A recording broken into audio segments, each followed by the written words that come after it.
வணக்கம்.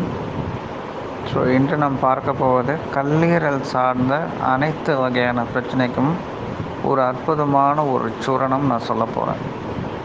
சரிங்களா? இது பித்தப்பையில் கல்லாக இருக்கட்டும், அல்லது கல்லீரல் வீக்கம் ஏற்பட்டு லிவர் சிராசிஸாக இருக்கட்டும், கல்லீரல் வீக்கம் அல்லது மண்ணீரல் வீக்கம் ஏற்பட்டிருக்கு, அல்லது சிறுநீரகத்தில் சின்ன சின்ன கட்டி இருக்குது, பாலிசிஸ்டிக் இருக்குது. அது மாதிரி கல்லீரல், மண்ணீரல், பித்தப்பை, சிறுநீரகம், இந்த 4 ராஜ உறுப்புகளையும் உடனே போய் அதில் இருக்கக்கூடிய பிரச்சனைகளை களையக்கூடிய ஒரு அற்புதமான ஒரு கல்லீரலுக்கான ஒரு சூரணத்தை நான் சொல்ல போகிறேன். கல்லீரல் தேற்றி சூரணம், லிவர் டானிக். அதே மாதிரி அத்தனை வகையான காமாலை, இந்த ஹெப்படைட்டிஸ் பி வைரஸால் வந்த காமாலையாக இருக்கட்டும், அல்லது குடித்து கல்லீரல் வீக்கம் ஏற்பட்டு அதனால் வரக்கூடிய காமாலையாக இருக்கட்டும், இல்லை எந்த வகையான காமாலையாக இருந்தாலும் அத்தனை வகையான காமாலையும் குணமாக்கக்கூடிய அற்புதமான ஒரு சூரணம்.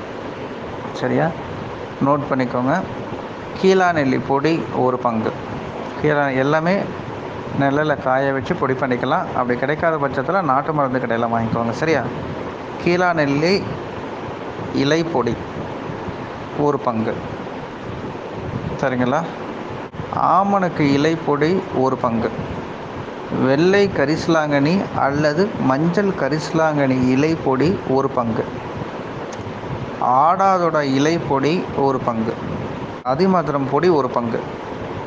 அதிமதுர பொடி நாட்டு மருந்து கடையிலே கேட்டால் கொடுப்பாங்க. ஸோ அதிமதுரம் என்பது ஒரு வேர், இமயமலை சாரங்களில் இருக்கக்கூடிய ஒரு செடியினுடைய வேறு தான் இந்த அதிமதுரம். சரிங்களா? கல்யாண முருங்கை இலை பொடி 1 பங்கு. இது கூட திரிகடுகு சூரணம் 1 பங்கு, திரிப்பலா சூரணம் 1 பங்கு. அவ்வளோதான்.